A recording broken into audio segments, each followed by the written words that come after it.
21 फरवरी रात के ठीक 10 बजे झारखंड की राजधानी रांची से 60 किलोमीटर दूर खूंटी का तोरपा आदिवासी बहुत बहुल इस इलाके में 18 नाबालिग लड़कों ने 3 नाबालिग आदिवासी लड़की के साथ मुंह काला किया। घटना को उस वक्त अंजाम दिया गया जब लड़कियां लोटा पानी सगाई समारोह से रात 10 बजे लौट रही थी। 5 सहेलियां जब कारो नदी के बीचों बीच पहुंची तो लड़के झपट पड़े। इनमें से 2 लड़की किसी तरह भागने में कामयाब हो गई। 3 आदिवासी लड़कियां फंस गई। तीनों के साथ लड़कों ने बारी बारी से मुंह काला किया। अभी सभी 18 लड़के न्यायिक हिरासत में हैं।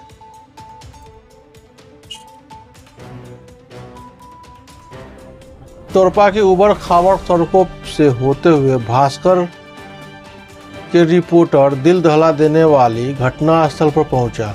आदिवासी बस्ती में कोई कुछ बोलने को तैयार नहीं था। कुछ लोगों को तो यह समझ नहीं आ रहा था कि यह घटना कितनी बड़ी है। बस ये बोलते रहे कि बच्ची बदनाम हो गई। बैडमिंटन कोर्ट के ठीक पीछे बसी इस आदिवासी बस्ती के ठीक पीछे नदी बहती है। नदी में पानी सिर्फ बरसात के मौसम में बढ़ता है। सामान्य दिनों में पानी घुटने से नीचे ही रहता है। 11 साल की पीड़िता की मां ने भास्कर को बताया, नदी के उस पार बसे हमारे परिवार में ही लोटा पानी का कार्यक्रम था। घर के बुजुर्गों को छोड़कर बस्ती के लगभग सभी लोग समारोह में गए थे। हम लोग थोड़ा पहले आ गए क्योंकि इस दिन वहीं पर सबका खाना बना था। घर पर जो लोग रुके थे उनके लिए खाना लेकर आना था। कार्यक्रम घर का था तो हम लोगों ने बच्चों को वहीं छोड़ दिया। घटना के शिकार एक 13 वर्षीय पीड़िता ने घटना के बारे में दूसरे दिन देर शाम अपनी मां को बताया। इसके बाद गांव में लोगों को जानकारी हुई और पुलिस में शिकायत दर्ज हुई। दूसरी पीड़ित के परिजन ने बताया, बेटी के साथ 7 लड़कों ने गैंग रेप किया। चेहरे पर एक जैसा भाव लिए वो कहने लगी, आरोपी लड़कों में से कुछ वहाँ भी लोटा पानी में थे। जब ये लड़कियाँ वहाँ से रात 11 बजे लौटने लगी तो उन लड़कों ने सबका पीछा किया। जब वो लोग घर से तकरीबन 1.5 किलोमीटर दूर बीच नदी में आ गई तो लड़कों ने घेर लिया।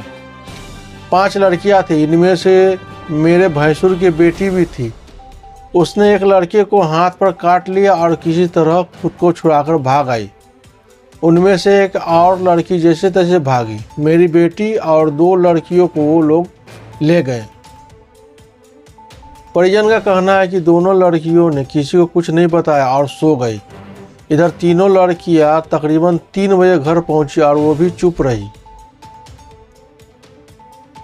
इनमें से 10 वर्षीय पीड़िता के दादा ने बताया, घर की शादी थी तो हम लोगों को लगा कि देर हो रही है, वहीं रुक गई होगी।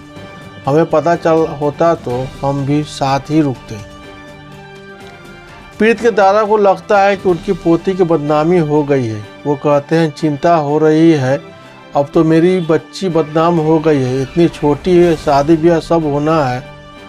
अभी तो वो ठीक से उसका मेडिकल कराने ले गए हैं। सब लोग देखेंगे, जांचेंगे, ये तो बदनामी ही है। लेकिन बच्ची का क्या दोष? उसका दोष तो नहीं है, लेकिन फिर भी वो बदनाम हो गई। थोड़ी चिंता हो रही है। लड़कियों को कारो नदी पार कर जाना था घर, इसी का फायदा उठाया। रात में नाबालिग लड़कियों को कारो नदी पार कर घर जाना था, इसी का फायदा आरोपियों ने उठाया। आरोपियों में से कुछ ऐसे भी थे जो नाबालिग लड़कियों को जानते थे। उन्हें पता था कि लड़कियां यहां से गुजरने वाली है। सब कारो नदी के पास आरोपियों ने उन्हें देखा तो सभी ने मिलकर उन्हें पकड़ लिया और सुनसान में ले गए। फिर बारी बारी मुंह काला किया। सभी गिरफ्तार 18 आरोपियों की उम्र 12 से 17 वर्ष के बीच है। नाबालिग लड़कियां जिनके साथ दुष्कर्म और छेड़खानी की घटना है, उनकी उम्र भी 12 से 16 साल के बीच है। गिरफ्तार लड़कों ने पुलिस को बताया कि घटना से 1 दिन पहले सभी ने अश्लील मूवी देखी थी। अगले दिन घटना को अंजाम दिया। सभी लड़कों पर भारतीय न्याय संहिता की 109, 127 अंदर ब्रैकेट 2, 115 अंदर ब्रैकेट 2, 126 अंदर ब्रैकेट 2, 70 अंदर ब्रैकेट 2, 4/8 पॉक्सो एक्ट के तहत मुकदमा दर्ज किया गया है। आरोप साबित होने पर इन्हें आजीवन कारावास या मौत की सजा हो सकती है। यह भयावह घटना न केवल समाज में व्याप्त नैतिक पतन को दर्शाती है, बल्कि यह भी साबित करती है कि हमारे युवाओं की मानसिकता को विकृत करने वाले कारकों पर कठोर नियंत्रण आवश्यक है। यह सिर्फ एक अपराध नहीं, बल्कि सामाजिक ताने बाने पर किया गया ऐसा आघात है जिसे नज़रअंदाज करना हमारी सभ्यता के भविष्य के लिए घातक सिद्ध हो सकता है।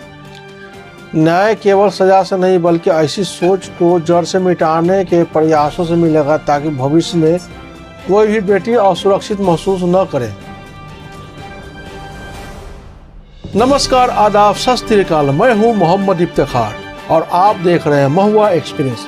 आप हमें यूट्यूब पर देख रहे हैं तो हमारे चैनल को सब्सक्राइब करें और अगर फेसबुक पर देख रहे हैं तो हमारे पेज को फॉलो जरूर करें। जय हिंद, जय भारत।